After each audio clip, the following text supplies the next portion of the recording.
Now to this month's Read with Jenna novel, The Children by Melissa Albert. It is a book that will take you back to those childhood memories that can shape the rest of your life. And we are going to chat with Melissa in just a moment. But first, a look inside the pages. Guinevere Sharp's childhood is split in two. In one, she and her older brother live in the shadows of her family's isolated farmhouse.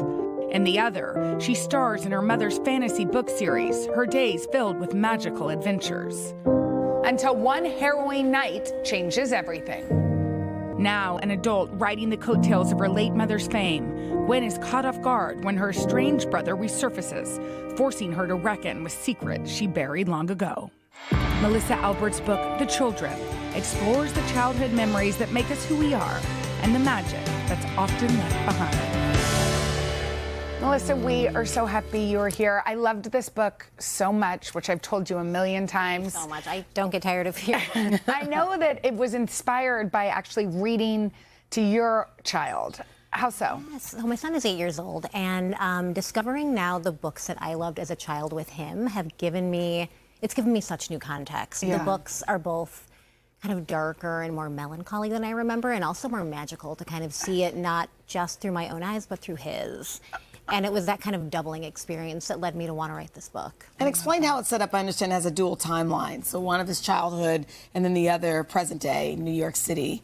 Tell us about how her childhood influenced her present day. Yeah, so the children are the estranged adult children of this legendary fantasy novelist who kind of wrote them in as the hero and heroine of her children's series. And 20 years later, they have lost both parents. They each have a very different relationship to the series that kind of made them famous. And they are utterly estranged.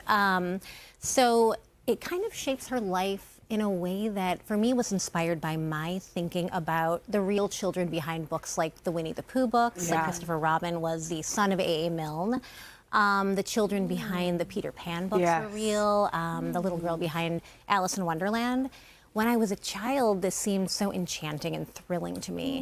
And as I grew older and as I, of course, became a mother, it started to really strike me how strange that would be to kind of grow up under the shadow of people loving your child self.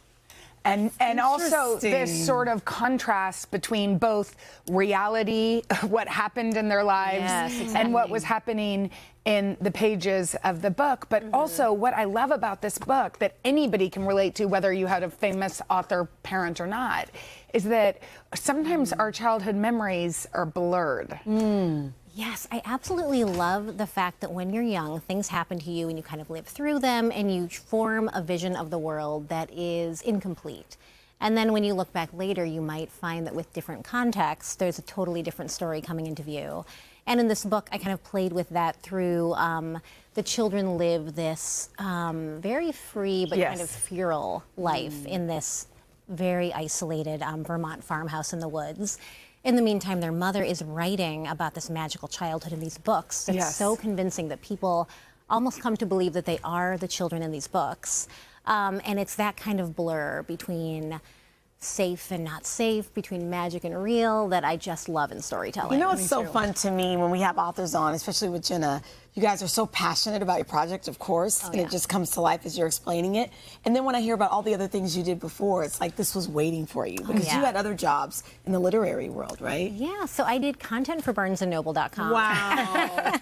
And I love that because it kind of put me in touch with authors, and talking to these people and kind of hearing about their process was so inspiring to me. That's cool. And then for this book specifically, I was a theater critic for a while. I worked at the Brooklyn Museum. And I feel like my love of theater and of installation and immersive art kind of all came together into this book. Yeah, so I they got to sure do. Yeah, put so much inside it. Yeah, well, this is, you guys, if you have not read The Children, I have no idea what you're waiting for.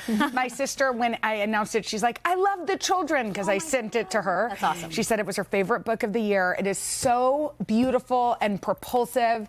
To check it out, you can go to your local indie bookstore. You can head today.com/readwithjenna. You guys, thanks for watching. I know. Come join us for all the fun every weekday on NBC. Yeah, and don't forget to take us along when you're on the go. Follow the Today with Jenna and Sheinelle podcast on Apple Podcasts, Spotify, or wherever you listen.